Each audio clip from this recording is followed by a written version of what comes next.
Pour moi, le développement personnel, c'est on s'éveille, c'est une première étape, on prend conscience de certaines choses, mais c'est pas ça qui nous change nécessairement comme personne. Il y en a pour qui, oui, ça apporte des changements, mais à un moment donné, ces changements-là aussi stagnent, puis font un plateau, puis il y a tellement plus qui est possible pour l'humain, là.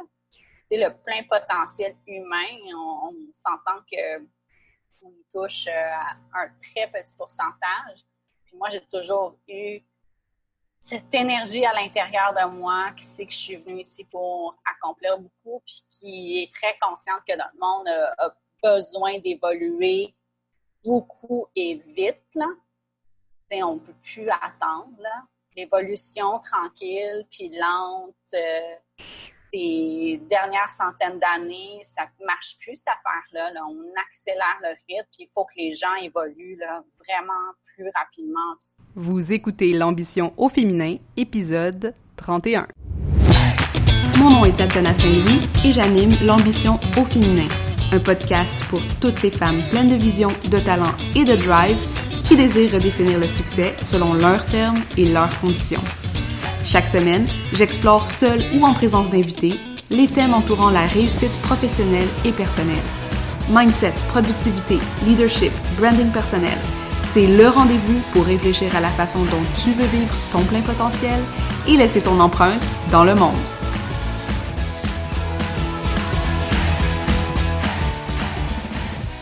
Salut les ambitieuses, comment ça va aujourd'hui? Bon lundi, bonne semaine qui débute si vous écoutez ça alors que l'épisode sort.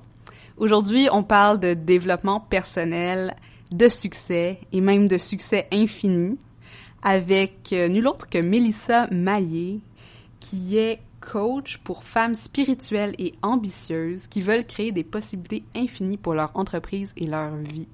Mélissa a été ma coach personnelle aussi. J'ai suivi ses programmes de groupe, mais aussi j'ai eu de l'accompagnement individuel avec elle. Et pour quelqu'un comme moi qui est très terre à terre, j'avoue que au début, j'étais pas sûre si j'allais vraiment adhérer à une approche qui est aussi spirituelle, aussi visionnaire, je dirais, parce que je trouve que, moi, j'ai besoin quand même de concret, j'ai besoin que quelqu'un me montre aussi que, tu sais, on n'est pas en train de me faire croire des choses qui n'ont pas été testées ou des choses comme ça. Puis avec Mélissa, j'ai vraiment retrouvé ça à travers non seulement les commentaires que j'avais eus de d'autres personnes qui avaient été coachées par elle, mais aussi son approche qui est elle est très straightforward. Elle va te dire les choses comme elles sont, tout en te permettant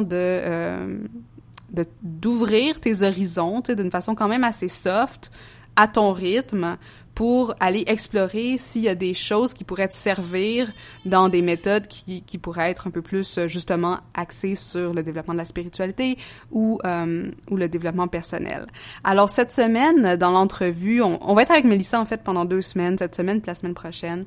Puis cette semaine, je voulais vraiment parler de la genèse et la construction de son business qui était autant basée sur une intuition fondamentale, mais aussi sur une vision sur la libération justement de ce potentiel humain qu'on avait en nous, puis comment elle a passé à travers ces étapes, comment elle a rencontré certains obstacles, non seulement dans l'environnement ou dans la façon dont les choses étaient faites, mais aussi chez elle, dans elle-même, les petites montagnes qu'elle a dû surmonter à travers la création, justement, non seulement de sa méthode succès infini, qui, justement, elle permet d'identifier et libérer la source des obstacles intérieurs au succès, mais aussi la création de sa certification succès infini et puis les différentes formes que son entreprise a pris au fil du temps. Je trouve que c'est une histoire extrêmement intéressante, surtout si vous êtes de près ou de loin dans le développement personnel, mais aussi si vous voulez repenser à qu'est-ce que ça veut dire innover dans certains domaines. Parce que c'est pas vrai qu'on doit tout le temps faire les choses de la même façon, puis c'est pas vrai qu'on doit suivre un modèle nécessairement. Puis Mélissa est un bel exemple de comment elle a pu, je dirais, prendre ce qui était d'utilité dans chacune des expériences qu'elle a faites, mais dans les différentes choses qu'elle a vues, qui étaient faites ailleurs, qui pourraient être retransmises sous sa propre saveur. Et puis, bon, c'est super intéressant d'en apprendre un peu plus sur son parcours. Donc, voilà, je vais pas en dire plus. Je vais laisser Mélissa parler et je serais curieuse de savoir comment vous vivez avec votre spiritualité ou votre propre développement personnel en lien avec votre succès. Est-ce que vous faites des choses? Est-ce que vous suivez des coachs? Est-ce que vous lisez des livres? Et juste avant de terminer, je vais laisser quand même les liens pour suivre Mélissa qui sont tous à la fin de cet épisode à mtamarque.com/31, mais vous pouvez naturellement suivre Mélissa sur Facebook. Elle fait souvent des lives si vous voulez avoir un petit peu un aperçu de comment elle coach, ce qu'elle fait, les messages qu'elle a à passer. Elle est aussi très présente sur Instagram et récemment, elle a ouvert les portes à un tout nouveau programme qui s'appelle Créatrice du Nouveau Monde et je vous invite à aller visiter son site pour en savoir plus. Alors, bonne écoute et on se reparle la semaine prochaine. Salut Mélissa, bienvenue sur l'ambition au féminin. Je suis contente de jaser avec toi dans ce contexte. Moi aussi, Tatiana. Parce que bon, pour être 100% transparente, j'ai été la cliente de Mélissa et je le suis encore à travers ses programmes. Donc, on a une relation coachée. Ouais. Mais aujourd'hui, on va parler vraiment de toi, de ta merveilleuse entreprise et de ton parcours, mais aussi, tu sais, de toi, la femme qui est arrivée aujourd'hui à où est-ce que tu en es. Donc, j'ai vraiment hâte d'avoir cette conversation avec toi. Alors, petite question brise-glace. Je pose tout le temps une question un petit peu random. Puis là, celle que j'ai pour toi, c'est qu'est-ce que tu voulais être quand tu étais petite? J'ai longtemps voulu être comédienne. OK. J'ai longtemps voulu être comédienne. J'ai même fait mes études en théâtre. J'ai fait mes auditions pour les écoles de théâtre. Oh, Pendant ouais. un bon moment, c'était ça. Ouais. OK. Ouais, j'ai fait mes premiers cours de théâtre au primaire. Puis après ça, l'idée m'est restée au secondaire, au cégep, jusqu'à l'université, parce qu'à l'université, j'ai commencé par un certificat en scénarisation cinématographique. C'est juste pour passer le temps en attendant que je faisais mes auditions de théâtre. Finalement, les auditions n'ont pas fonctionné et moi, j'ai réalisé en faisant mes auditions que c'était vraiment pas le milieu dans lequel j'avais envie d'être. J'aimais m'exprimer, j'aimais le théâtre, mais j'aimais pas du tout les écoles de théâtre. Donc, finalement, j'ai mis ça de côté. C'est intéressant parce que je trouve toujours ça intéressant de demander cette question-là parce que, tu sais, comme j'ai l'impression que le fait d'être hyper dans l'empathie en tant que comédienne, puis un petit peu ta job de coach aujourd'hui, il y a quand même le même filon d'intérêt pour l'humain puis l'émotion humaine. C'était quoi qui t'attirait dans ça, là? Ben, définitivement, les émotions. Les différentes émotions humaines, interpréter différentes émotions humaines, prendre la peau de différents personnages, pouvoir devenir qui on veut être, dans le fond, qui on veut. Tu sais, quand tu incarnes un personnage, c'est que tu peux devenir n'importe qui, soudainement. J'ai toujours adoré vraiment ça. Fait que oui, effectivement, ça se transpose très bien au coaching. Ça fait partie de mon message que tu peux changer qui tu es, puis c'est de cette façon-là que tu vas créer les résultats que tu veux. Puis c'était ça en théâtre, c'est ton jeu, puis qui tu es va créer une réaction, puis des résultats dans la salle. Puis si ça ne crée pas de résultats, si ton énergie, c'est vraiment ça, si ton énergie ne crée pas de résultats, ben la salle ne réagit pas. La salle ne passe pas le moment. Si ton énergie est alignée avec ton personnage, ça crée un moment extraordinaire. Intéressant. Il y a définitivement des choses qui se répètent. Ouais, non, c'est ça. T'es pas devenue comédienne à la télé, mais tu personnifies pas mal de choses. C'est quoi pour toi l'ambition? Une autre grosse question. Hein? Oui, très intéressant. Pour moi, l'ambition, ça part d'une vision. Ça part de désir qui on sait pas toujours d'où ça vient, cette vision-là ou ces désirs-là, mais ça nous vient. Puis on sait à l'intérieur de nous que c'est ce qu'on veut, c'est ce qu'on veut faire, c'est ce qu'on veut être, c'est ce qu'on veut accomplir. Puis pour moi, l'ambition, c'est le moteur qui nous aide à accomplir cette vision. Intéressant. Puis quand est-ce que, bon, juste pour revenir un petit peu à ton parcours, comment est-ce que tu en es devenu, comment tu es rentrée dans le monde du coaching? C'est intéressant. J'avais un contrat qui se terminait dans une entreprise et puis je savais que je voulais me lancer à mon compte. Je commençais à comprendre que moi, ce que j'aimais, c'était créer des projets, mais que j'allais pas m'épanouir dans le monde de l'entreprise. Et puis, j'ai fait une formation en massothérapie, mais je savais que c'était pas ça que je voulais faire. Puis, à peu près au même moment, j'ai découvert des coachs aux États-Unis.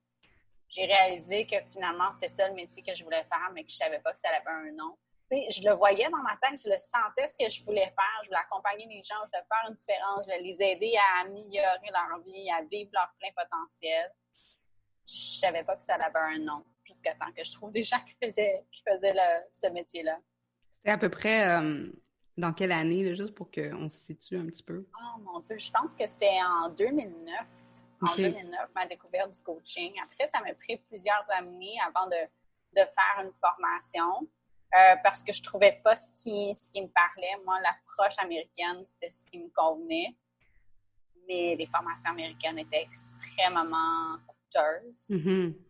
Donc, ça m'a pris plusieurs années avant de pouvoir faire une formation. Oui. Tu voyais la différence entre l'approche américaine puis ça serait quoi, une approche plus européenne? Je sais pas parce que je connais pas trop les formations là-dedans. Ben, au Québec, à ce moment-là, c'était surtout de la PNL. Mm-hmm.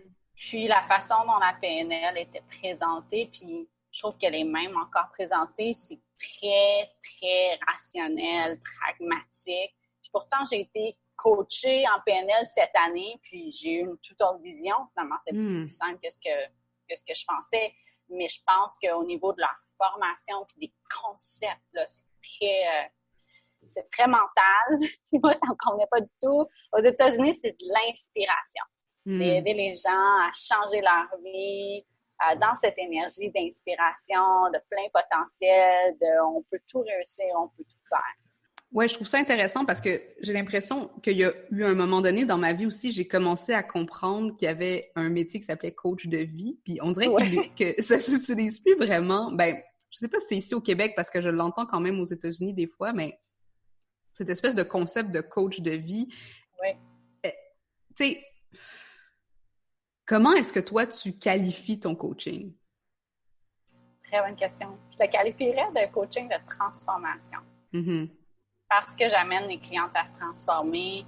Au fil des mois ensemble, on passe vraiment je dirais, de A à...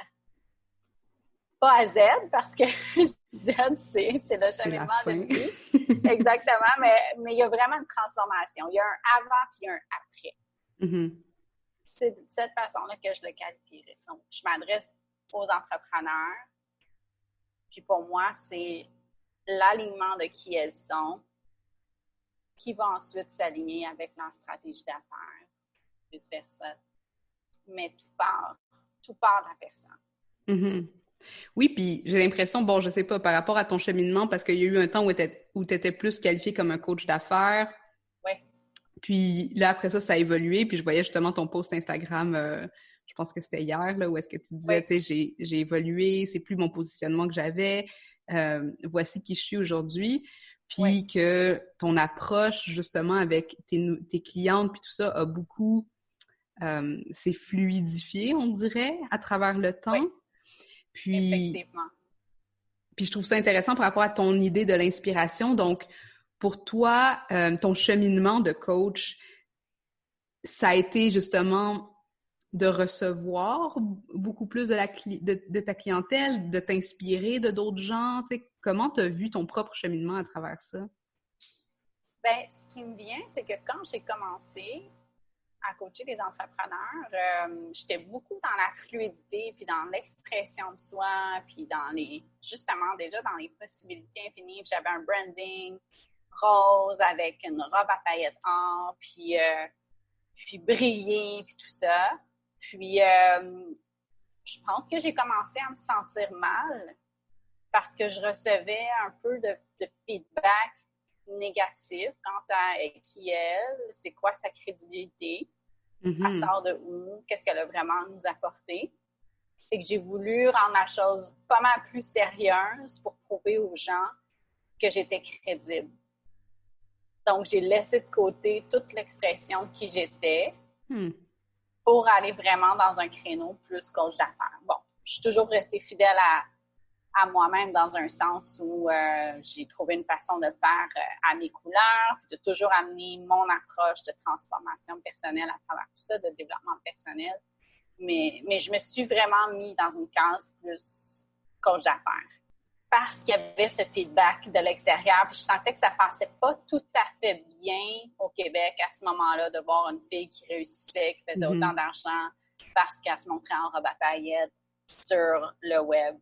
Et puis ça, on l'a vu, même Mélissa Normandin-Roberge, qui a une entreprise extraordinaire, tous les commentaires négatifs qu'elle a reçus au départ.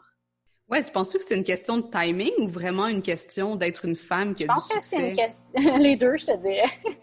Ouais, il y a du timing, définitivement. Définitivement. Puis ça prend énormément d'énergie pour combattre toute cette force extérieure.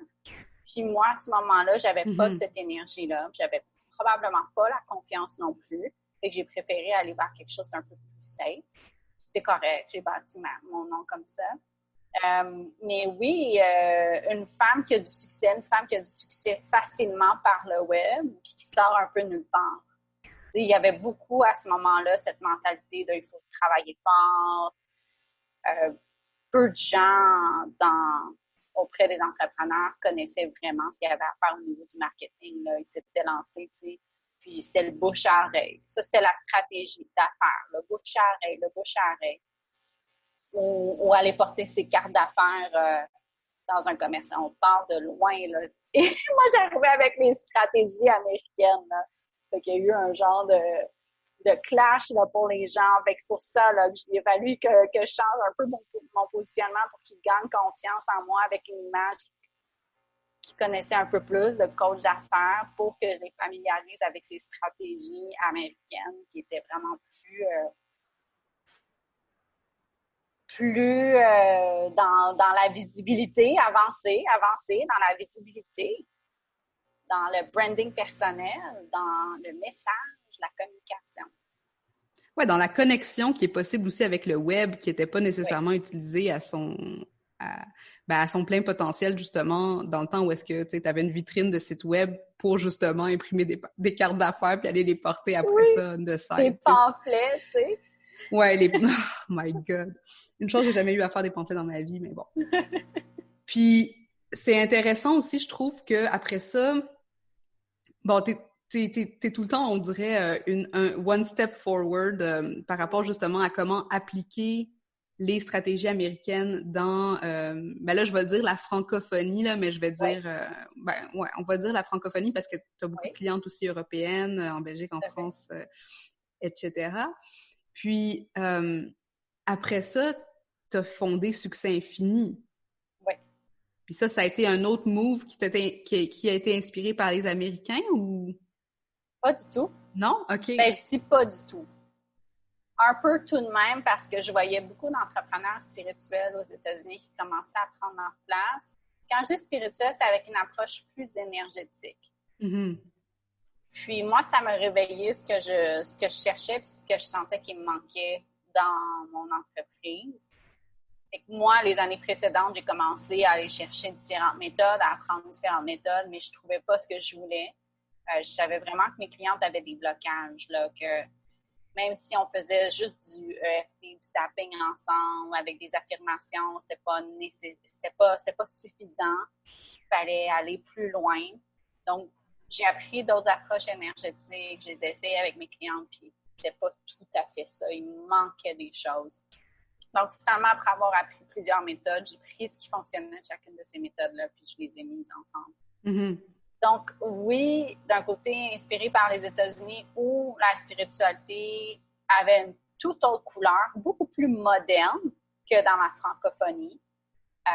Puis là, je te parle de même il y a encore 2 ans, là, je te dirais 2 ou 3 ans. C'était dans les 3 dernières années, je trouve que ça s'est vraiment beaucoup modernisé dans la francophonie au niveau de la spiritualité puis de l'énergétique. Mais sinon, c'était très, très vieux comme énergie.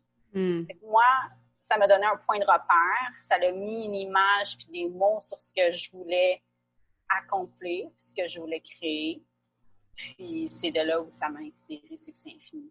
Ouais, puis je pense que quand j'ai dit inspiré par les États-Unis, c'était plus le modèle de certification. Je sais pas si c'était, tu sais, je veux dire, je pense que ta méthode est quand même assez unique, mais parce que quand même c'est un modèle d'affaires intéressant pour la croissance de ton entreprise aussi. Vraiment, vraiment.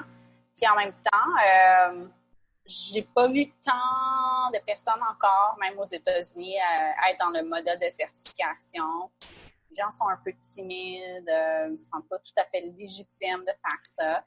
Moi, je l'ai vraiment fait parce que je voyais à quel point cette méthode-là allait pouvoir aider le plus de gens possible. Puis je voyais que même mes clientes, dans l'accompagnement de leurs clientes, étaient limitées, qui atteignaient un plateau là, dans ce qu'elles pouvaient faire avec leurs clientes. Mm-hmm. C'était vraiment dans ce but-là de donner un outil qui allait aider les gens à se transformer encore plus. Là. Parce que le développement personnel, je le voyais, là, ça a un plateau, là, cette affaire-là. Là. Mm-hmm. Un plateau parce que à cause des outils qu'on a ou auquel on a accès ou un plateau par rapport à notre propre ouverture? Je dirais à cause des outils. OK. Pour moi, le développement personnel, c'est on s'éveille, c'est une première étape, on prend conscience de certaines choses, mais c'est pas ça qui nous change nécessairement comme personne. Il y en a pour qui, oui, ça apporte des changements, mais à un moment donné, ces changements-là aussi stagnent puis font un plateau, puis il y a tellement plus qui est possible pour l'humain, là. C'est le plein potentiel humain, on s'entend qu'on touche à un très petit pourcentage. Puis moi, j'ai toujours eu cette énergie à l'intérieur de moi qui sait que je suis venue ici pour accomplir beaucoup, puis qui est très consciente que notre monde a besoin d'évoluer beaucoup et vite, là. T'sais, on ne peut plus attendre, là. L'évolution tranquille puis lente des dernières centaines d'années, ça ne marche plus, cette affaire-là. Là. On accélère le rythme, puis il faut que les gens évoluent là, vraiment plus rapidement. Puis c'était cette idée aussi avec Succès Infini. Puis je suis intéressée à savoir comment tu perçois justement cette évolution au niveau personnel. Ça, dans un contexte d'entreprise ou de façon générale? De façon générale. OK. Ben, moi, je vois vraiment la transformation personnelle qui parle de toutes les croyances puis de toutes les émotions qu'on vit puis qu'on accumule puis qui créent des programmes en nous puis qui créent des obstacles intérieurs puis qui nous empêchent d'avancer puis de réaliser ce qu'on veut puis d'être qui on est vraiment. Puis si on accumule ça depuis le jour 1 de notre naissance, on n'a pas besoin d'aller libérer tout depuis le jour 1. Mais il y a des morceaux importants, puis on continue de s'en ajouter à cause de notre façon de penser, à cause de notre façon de voir les choses, parce que la société nous a conditionnés de cette façon-là, nous a mis énormément de limites. Tu sais, j'en parlais avec mon conjoint dernièrement, juste le fait d'être assis dans une salle de classe 8 heures par jour entre 4 murs pendant je ne sais pas trop combien d'années, à quel point ça limite le potentiel humain. Donc, on a appris à se limiter. On n'a pas eu le choix de se limiter. Fait qu'il faut aider les gens à se libérer de toutes ces limitations-là pour être capable de se déployer pleinement comme être humain. Puis, est-ce que tu penses que cette mission-là, dans un certain sens, est-ce que tu penses que l'individuel est fondamentalement collectif? Donc, si on s'élève en tant qu'individu, la collectivité va s'élever ou qu'il va quand même y avoir des...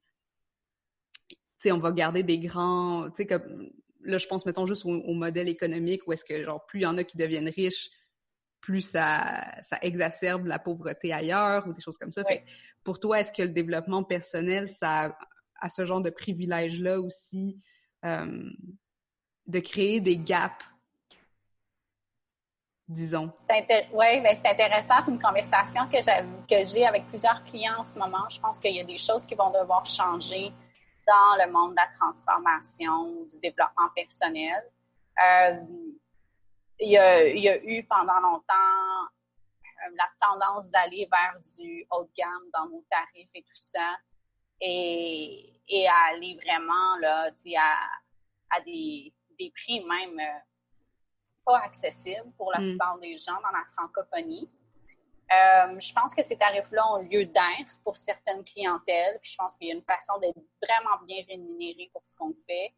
Mais tu sais, on peut pas aller de la même façon que les États-Unis vont. Puis même de leur côté, je pense que ça crée définitivement des gaps. Ça crée une genre de bulle. De la même façon qu'il y a une bulle immobilière, ça crée une bulle dans le monde du coaching. Donc effectivement, le coaching, le développement personnel qui devient accessible juste à une certaine partie de la population. Et je pense qu'avec le web, on peut définitivement éviter ça. On peut créer des produits à différents tarifs. Quand on commence, c'est certain qu'on doit privilégier la croissance de notre entreprise. Puis éventuellement, on s'élargit, puis on est capable d'aller toucher à plus de gens avec des produits plus accessibles. Mais oui, il y a un danger que ça crée un gap définitivement si on tombe dans un modèle où on exclut beaucoup de gens de notre société. Parce que là, dans le monde du développement personnel, ça devient comme une petite famille là, qui se tient ensemble. Et puis, je ne serais pas étonnée que certaines personnes sentent qu'elles n'ont pas leur place dans cette famille-là. Parce qu'on se plaît bien aussi dans notre monde. Donc, c'est créer cet univers-là pour être dans une réalité qui nous convient. Mais il ne faut pas oublier qu'il y a aussi des gens à l'extérieur. Il faut rester disponible pour ces personnes-là d'une façon ou d'une autre. Ça ne sera pas un rôle de tout le monde non plus. Mais je pense que plus on a du succès avec notre entreprise, puis plus on doit se questionner. Comment est-ce que je peux m'ouvrir à plus de gens puis rester disponible aussi? Qu'est-ce que je peux créer pour rester disponible à d'autres personnes qui voudraient s'intégrer dans cette réalité-là qui est le développement personnel, qui est l'ambition de soi et tout ça. D'où la raison où j'ai décidé d'ouvrir certains de mes programmes à des femmes, pas juste aux entrepreneurs. J'en étais rendue là aussi. Oui, puis c'est intéressant, ça mène à ma question aussi de est-ce que c'est les femmes qui t'ont choisi ou tu as choisi les femmes en tant que public? J'ai choisi les femmes. Pourquoi? Puis les femmes m'ont choisi, je te dirais. C'est juste naturel pour moi. C'est vraiment naturel pour moi. Puis, quand je me suis lancée sur le web, j'étais quand même ouverte à avoir des clients hommes. Puis, finalement, tout ce qu'il y avait sur le web, c'était des hommes qui n'avaient pas les bonnes intentions. Donc, oui, qui des fois se présentent comme étant des clients potentiels, mais qui dans le fond, ont une envie de séduction derrière. Puis, donc, encore la raison aujourd'hui pour laquelle je coach très peu d'hommes. Ce sont des hommes que je connais et dont l'énergie, l'intention est très claire. Puis c'est plate de dire ça en 2020. C'est vraiment plate de dire ça en 2020. Puis je veux pas mettre tous les hommes dans le même panier, mais c'est la réalité. Puis, il y a aussi ce que j'ai vu, c'est des hommes qui se sentaient très intimidés aussi par le fait que j'avais plus de succès qu'eux. Donc, eux qui travaillaient fort comme des déchaînés à avoir du succès avec leur entreprise, puis moi, qui réussissais pas mal plus facilement qu'eux, puis en faisant des revenus pas mal plus élevés, il y avait un inconfort de leur part de se faire coacher par moi, fait qu'ils préféraient se faire coacher par un homme ou un coach d'affaires qui a un succès ordinaire. Je trouve ça, en tout cas, un jour, j'inviterai un homme pour poser la question là, sur mon podcast, mais parce que je trouve ça quand même fascinant, cette fermeture quand même dans un certain sens à aller de l'autre côté, parce que j'ai l'impression qu'en tant que femme, on doit tout le temps se mettre dans la position de savoir, bon, mais qu'est-ce qu'un homme ferait dans cette situation-là? Mais l'inverse, tu sais, comme par exemple, quelqu'un qui serait intimidé ou quelqu'un qui se met tout de suite en mode séduction, c'est parce qu'il n'est pas capable de changer de position de sa position initiale, tu sais. Exactement. Ben, c'est parce que c'est des hommes qui connaissent juste un genre de relation femme. C'est ça. C'est juste ça qu'ils connaissent. Fait que je trouve ça intéressant de pourquoi ils seraient allés vers toi dès le début, sachant que, tu sais, le but est de un peu chambouler leur perception. En tout cas, Et je pense qu'ils en sont ouais. même pas conscients. Honnêtement, c'est des patterns très, très, très inconscients. Là. C'est pas toujours mal intentionné, honnêtement. Ouais. Mais oups, ça finit par sortir, tu sais, dans l'échange de messages, par exemple. Ah, tu sens que ça glisse un petit peu. Puis on en parlait justement dans mon programme Puissance féminine et possibilités, d'autres femmes qui vivaient la même chose. Ouais, puis je pense que c'est un frein pour les femmes beaucoup, tu sais, excuse-moi, je voulais pas te couper. Oui. Mais, tu sais, puis moi, c'est une expérience que j'ai eue personnellement de me dire, tu sais, comment est-ce que je me positionne comme femme qui doit être soit dans le mode séduction ou dans le mode succès. Puis si je suis dans le mode succès, je dois agir comme un homme, puis que je dois laisser aller cette énergie-là, genre, qui est plus masculine, mais qu'après ça, quand tu te ramasses dans un groupe comme le web, j'ai trouvé ça fascinant quand j'ai commencé à travailler sur le web, parce que moi aussi, je me suis spécialisée avec les femmes, de dire, mais là, je crée un espace où cette dynamique-là a pas lieu d'être, tu sais, puis là, on laisse vraiment sortir un peu, ben, pas juste les personnalités, mais puis là, ça mène à un autre sujet qui est quand même assez fondamental dans tes teachings, là, qui est le leadership. Fait que ça laisse émerger, je trouve, différents types de leadership quand t'as pas la structure patriarcale, entre guillemets, qui te tient dans une camisole de force. Oui. C'est peut-être ça où les hommes sont déstabilisés, sont habitués d'avoir un cadre professionnel très rigide avec leurs collègues qui sont dans un mode très professionnel, puis la vie personnelle n'a pas beaucoup de place au bureau. Puis là, tu arrives sur le web, puis nous, les femmes, on s'expose, on montre nos vies, on s'exprime, on prie, on montre qui on est. Fait que je pense qu'il y en a certains qui sont un peu perdus avec ça. Je te dis, même encore aujourd'hui, c'est fou, là. Mais c'est comme ça. Ouais. Non, ça serait une discussion à avoir un jour, c'est ça. J'inviterais un homme ou deux, puis c'est pas, j'ai juste mentionné que c'est pas... Il y a certains hommes qui sont des hommes qui ont une certaine prestance, là. C'est pas... tu sais, des fois, on peut s'imaginer que c'est clin-clin des murmures, là, dans sa campagne. Non.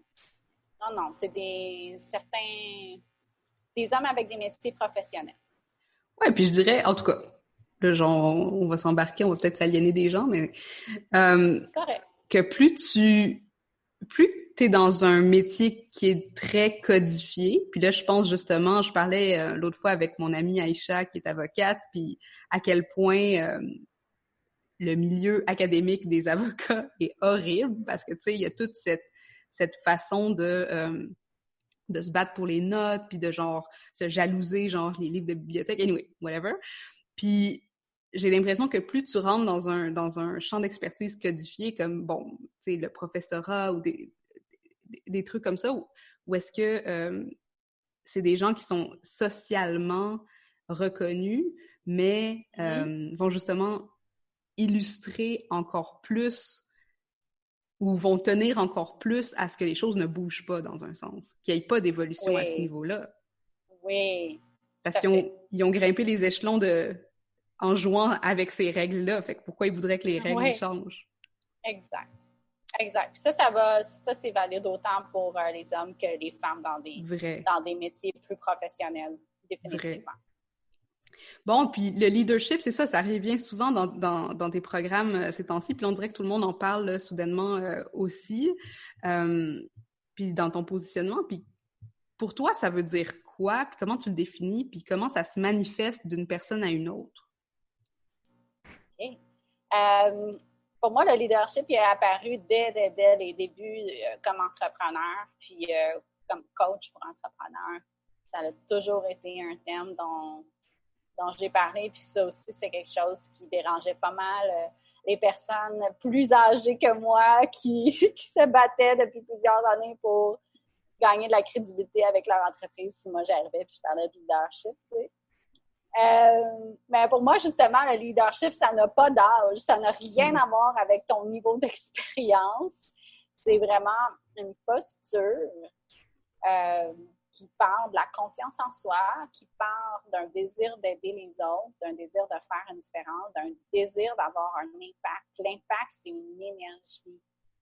C'est vraiment ça. Donc, pour moi, l'impact, ça fait énormément partie du leadership. Pour moi, c'est essentiel comme entrepreneur, surtout pour attirer des clients. Pas de leadership, pas de clients. Tu sais, un leader, c'est quand je dis go, est-ce qu'il y a des gens qui me suivent?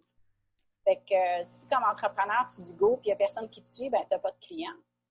Donc, c'est une qualité, une habileté essentielle. C'est d'être capable aussi de réveiller quelque chose chez les gens. Donc, que ce soit de réveiller de la confiance ou réveiller la passion ou réveiller de l'inspiration ou peu importe ce que vous avez envie de réveiller chez les gens, mais ça fait partie du leadership, c'est de venir allumer quelque chose chez une autre personne pour qu'elle ait envie ensuite de faire affaire avec vous. Puis penses-tu que tout le monde a le potentiel de développer cette qualité-là? Définitivement. Il y a toutes sortes de couleurs de leadership. Mais tout part de l'estime de soi, de la confiance en soi, de la valeur qu'on s'accorde. Une fois que ce travail-là est fait, puis ces fondations-là sont faites, puis qu'on se sent légitime, le leadership arrive naturellement. Donc, on peut rester très douce en étant leader. Ou on peut être une leader avec pas mal de punch. C'est très personnel à chacun. Ouais, parce que je pense que les gens, ils pensent à leadership, ils pensent à justement des chefs d'État puis des militaires, des choses comme ça. Mais c'est pas ça du tout, là. C'est vraiment quelque chose que tu peux... Puis il y a le leadership envers soi-même aussi, je pense, qui est important aussi, puis dont tu parles souvent, là. Oui, exactement. Ben, le leadership envers soi-même, ça serait quand je me dis go, est-ce que j'y vais? Ouais. Ça serait ça. Puis si, toi, quand tu te dis go, tu y vas pas, ben c'est assez difficile d'attirer les gens. Donc, ça veut dire quand tu mets des objectifs ou quand tu veux créer certains projets, ben si tu procrastines, si tu y vas pas, ben c'est ça qui va arriver. Tu vas attirer des gens exactement comme ça. Mm-hmm. Ouais, puis aussi de s'observer aussi dans ces... Parce que bon, j'essaie d'imaginer, tu sais, comme le leadership quand même, c'est d'aller chercher les forces aussi des gens qui sont auprès de toi pour aller vers un but commun. Tu sais, il y aurait peut-être aussi ce type de esprit communautaire dans un certain sens. Puis quand tu le fais envers toi-même, c'est aussi peut-être de te demander comment comment. Puis là, je parle pas de bienveillance dans le sens de dire genre ok, on va se laisser aller parce que ça va bien, ça va mal, ou des choses comme ça, mais vraiment plus de se dire où est-ce que j'en suis dans mon cheminement qui pourrait être amélioré et dès lors de, tu sais, soit travailler un peu grâce à du coaching ou des choses comme ça, de se dire je peux aller plus loin et donc je vais m'amener à ce niveau-là aussi, là. Oui, c'est une forme de leadership de soi, définitivement. Donc là, on a très hâte de voir ton nouveau site. Et oui, on a cru comprendre depuis bon, t'étais passé sur le podcast de Geneviève Gauvin puis t'en avais parlé un petit peu que là t'allais ouvrir tes services au marché américain. Oui. Je voulais juste, tu sais, peut-être terminer l'épisode, la première partie de l'épisode en te demandant, tu sais, est-ce que tu entrevois des défis, tu sais, parce que là, on dirait que tu vas quand même intégrer ce marché que tu connais très bien, puis que tu as vu évoluer. Donc, comment toi, tu vas peut-être te positionner à travers tout ça, puis qu'est-ce que tu penses que tu vas pouvoir apporter de encore plus extraordinaire? Oui. Ben, je pense que à ce point-ci, je vais être bien positionnée dans le marché américain en raison du succès que j'ai créé avec mon entreprise. Je le prends un peu pour acquis, honnêtement. Dernièrement, j'étais dans un programme, puis on devait célébrer nos résultats, puis je réalisais pas que même aux États-Unis, j'étais dans celles qui ont le plus de succès. Fait que ça fait comme, oh, OK, ouais. Donc, ma place est déjà assurée, de un, en raison de ce succès-là. De deux, mon positionnement avec ma méthode de certification, puis juste la méthode succès infini. Il n'y a rien comme ça sur le marché américain. Les gens ont besoin de ça. Donc, je vais être beaucoup mieux positionnée que si je m'étais lancée comme coach d'affaires aux États-Unis il y a quelques années. Là, j'ai vraiment une place unique, avec des services uniques, avec une approche unique. Même les autres programmes que j'ai développés, Puissance féminine et prospérité. Il y a des programmes qui se ressemblent, mais souvent, ces programmes-là sont encore assez spirituels. Donc, ça parle à une niche très, très spécialisée. Il y en a des centaines de milliers de personnes comme ça aux États-Unis, donc c'est parfait. Mais moi, je m'adresse à des gens qui ont une approche peut-être un peu plus moderne, terre à terre, peut-être un peu plus urbaine même de la spiritualité. Oui. Ouais, on va parler de ça, je pense, dans le prochain épisode, parce que je suis curieuse Parce que bon, tu sais, moi, je me considère quelqu'un de vraiment terre à terre. Ben, vraiment. Oui. Puis, tu sais, j'ai quand même beaucoup connecté avec ton message puis tout ça. Fait que, tu sais, de parler de cette nuance-là, puis je trouve ça très intéressant comme positionnement, mais aussi que tu vas aller... J'ai hâte de voir, en fait, ce qui va sortir de ton passage aux États-Unis. J'ai pas mal hâte de te suivre à travers tout ça. Bon, on va terminer la partie 1 ici, puis on se retrouve la semaine prochaine dans la partie 2 avec Mélissa. Salut les ambitieuses! J'aimerais faire de ce podcast une plateforme d'échange et de réflexion autour de ce que ça veut dire être une femme et avoir du succès aujourd'hui. Si tu connais une femme dont le parcours inspirant aurait intérêt à être partagé, ou si toi-même pourrais nous outiller grâce à ton expertise ou ton expérience, rends-toi sur mtamarque.com/invité pour m'envoyer les détails. Et finalement, profites-en pour t'abonner à ce podcast afin de manquer aucun des épisodes. Et si tu es dans un mode généreux, laisse-moi donc un 5 étoiles pour aider d'autres femmes comme toi à découvrir le podcast. À la prochaine!